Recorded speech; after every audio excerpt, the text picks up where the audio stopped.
The hundreds of workers reshaping Milwaukee's skyline often arrive before the sun comes up. But suddenly it seems that's too early for their usual parking garage, now closed to them until hours later. Yes, 9 a.m.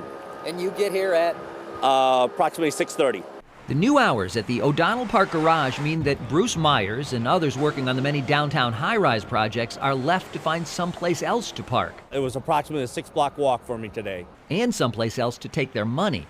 That's public parking, not part of the public. Like, maybe my money's not good enough.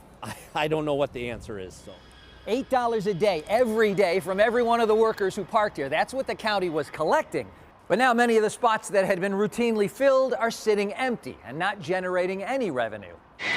The County Parks Department admits the garage is less crowded, but says business has actually been good this year, almost too good, and that's the problem. Nearly 1,000 people pay a monthly parking fee, and they and visitors to the museums and other sites were having trouble finding parking in the garage filled with workers' cars. So the Parks Department freed up spaces by, in effect, shutting out the early arriving construction workers, at least for now. What we've been doing is trying to monitor all of this, and over the next few weeks, hopefully determine, hey, what's the best mix?